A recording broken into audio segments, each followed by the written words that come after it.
后来有很多学者去把圣经当历史来去研究的。但是圣经不是最早的神话，它其实是后人写的，而真正最早的历史神话是苏美尔和埃及，还有中国。中国就是《山海经》，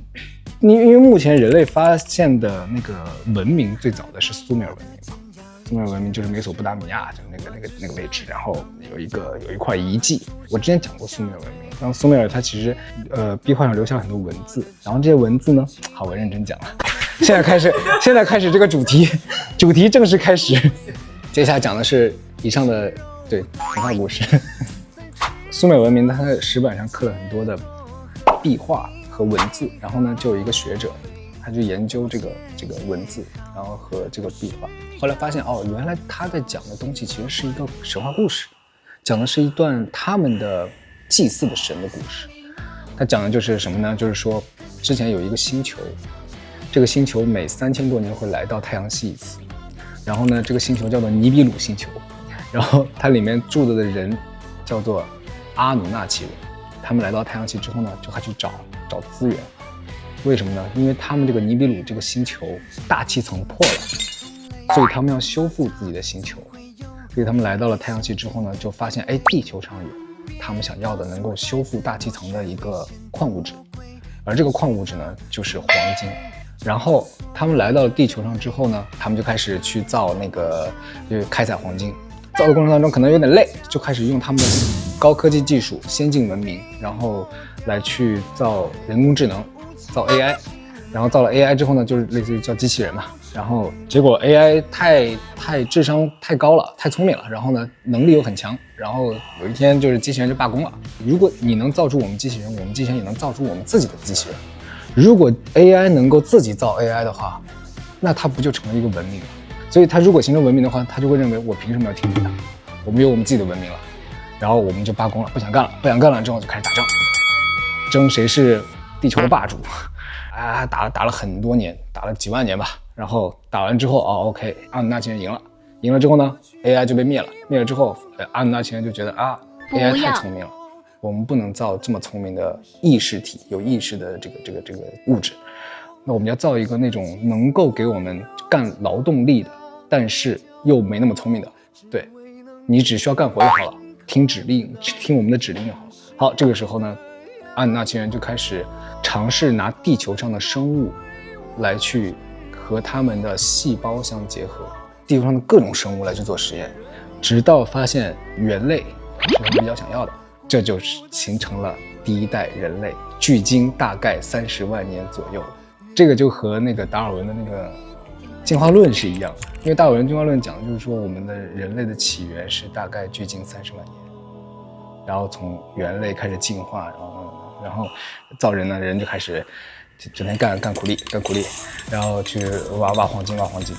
然后挖黄金呢，后来觉得他们确实智商不高，觉得他们也不可能像当年 AI 一样去反抗，然后呢就觉得那可以吧，让他们自己去，我们就不用再造人了。你有点类似于什么呢？类似于我弄了一个小分队，这个小分队呢每天干嘛呢？就是不断的去做实验，造星星，然后最后呢发现他们确实挺笨的，就觉得让他们可以自己生产，那就开始拿母猩猩去 DNA， 然后呢相融合，然后呢好造出了女人，然后这个时候就有了第一对人类嘛，然后这一对人类呢他们就可以自己去繁衍后代了，那他们就可以休息了。就是当时是这样，有3个人，一个叫做恩利尔，然后呢还有一个叫做恩基，然后有一个女的，苏美尔人把他们称之为女神嘛，就是大地之母，然后就是说叫宁玛赫，好像是叫然后这个宁玛赫是干嘛呢？它就是用水和泥土和它的 DNA 相结合，是他跟恩基2个人一起去做这件事情的，然后来去造出的人类。恩利尔属于更高阶一点的那个统治者吧，对，有点像他们队长一样，就是类似这种感觉。然后这个就和那个中国的那个《山海经》讲的那个女娲是一样的。尼玛赫呢，就每天他的任务就是他为什么称为大地之母，就是他每天的任务就是去做这个实验，去造人类。恩基呢，他的任务就是他很喜欢人类，他就给予人类赋予他们一些技术，什么技术呢？就是生存的技术，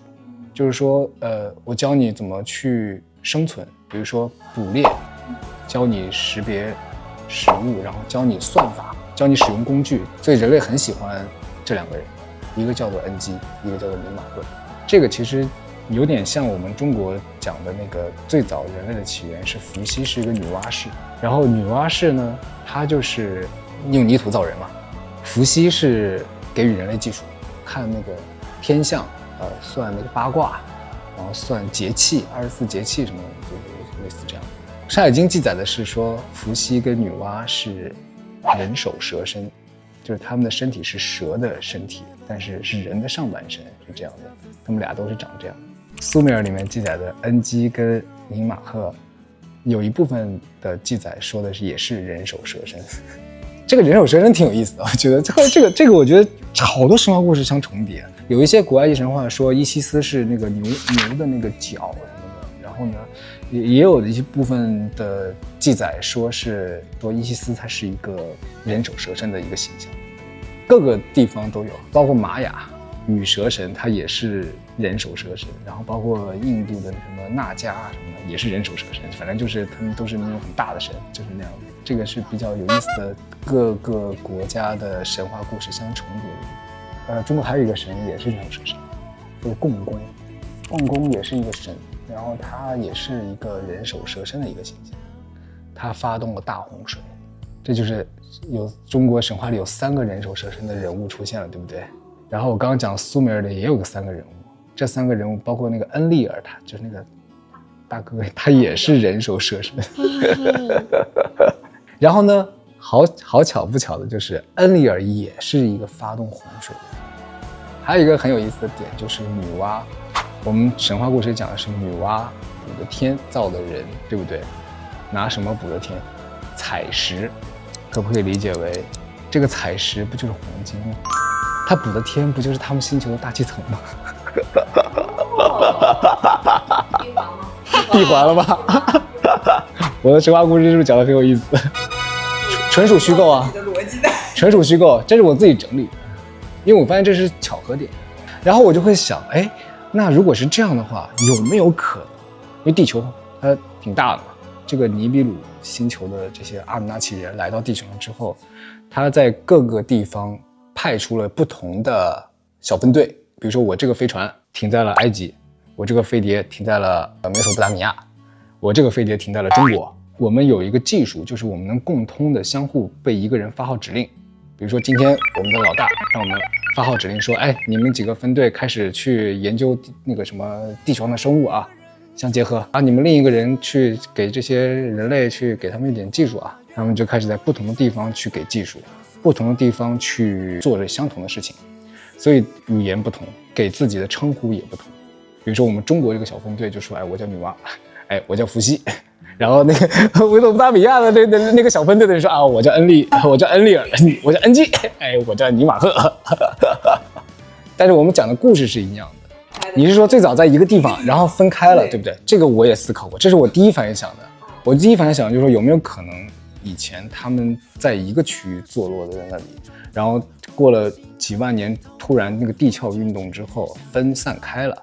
这个是有一个可能性的，比如说传说中的亚特兰蒂斯，柏拉图记载亚特兰蒂斯是一个圆形的海上世界，在那个撒哈拉沙漠上发现了一个撒哈拉之眼，然后那个撒哈拉之眼也是个圆，那个圆的好像那个直径和柏拉图记载的亚特兰蒂斯的那个直径是非常接近的。然后地质学家又去探查那一块撒哈拉之眼的地貌的时候，查那里的沙子，然后也发现那个沙子里面是有海水的那个成分，也就是说撒哈拉沙漠的这一块地方曾经是在海里，对，也有可能是地壳运动导致的。我后来想了一下，我觉得地壳运动这个和我说的那个都是有可能性的。我觉得我那个小分队也是挺有可能性的，因为每个地方讲的故事都大差不差，可是称呼就不同，